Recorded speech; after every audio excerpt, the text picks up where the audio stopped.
यह कहानी है एक ऐसे तानाशाह की जो यह मानता था कि वह जनता की नहीं बल्कि देवताओं की इच्छा पर शासक बना है, जिसके राज्य में इंसान का रूह भी जन्म लेने से कांप जाता था। लेकिन छात्रों और किसानों का एक दिन ऐसा तूफान आया कि उसका पूरा साम्राज्य ताश की पत्तों की तरह ढह गया। यह कहानी है रोमानिया के शासक निकोलाई चाउसेस्कू की।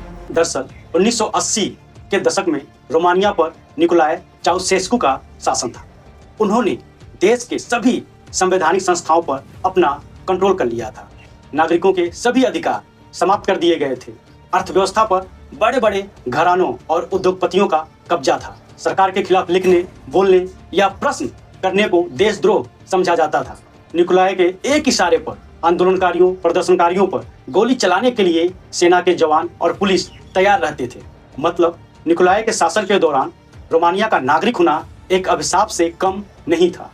दिसंबर 1989 में रोमानिया के एक छोटे से शहर तिमिसोआरा के एक पादरी ने सरकार की नीतियों का आलोचना करते हुए एक गांधीवादी आंदोलन शुरू कर दिया।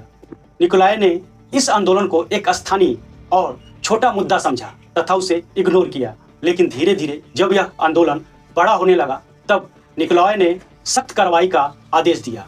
सेना और पुलिस द्वारा इस आंदोलन को बड़े ही आसानी से दबा दिया गया। लेकिन देश और विदेश में निकोलाई की काफी आलोचना हुई। धीरे धीरे निकोलाई चाउसेस्कू का घमंड इतना बढ़ गया कि उसने देश और दुनिया को अपनी ताकत दिखाने के लिए 21 दिसंबर 1989 को रोमानिया की राजधानी बुखारेस्ट में संसद भवन के ठीक सामने 1 लाख से अधिक लोगों की आधिकारिक रैली बुलाई। लेकिन जैसे ही संसद के बालकनी से निकोलाई भाषण देना शुरू किए, भीड़ में मौजूद छात्रों और युवाओं ने हुटिंग करना शुरू कर दिया। सरकार विरोधी नारे लगाने लगे। देखते ही देखते यह आक्रोश पूरे देश में फैल गया और अगले ही दिन रोमानिया के किसान, मजदूर, नागरिक और अन्य संगठन भी छात्रों के साथ मिल गए।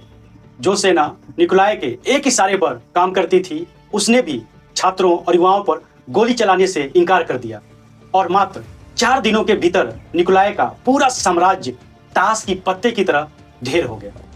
इसका मतलब यह है कि यदि लोकतंत्र में आप जनता के साथ नहीं हैं, उनकी उम्मीदों और आकांक्षाओं पर खरा नहीं उतरते हैं, तो जनता आपके विरोध में खड़ी हो जाती है। तो आपको क्या लगता है कि भारत में लोकतंत्र कायम है या नहीं?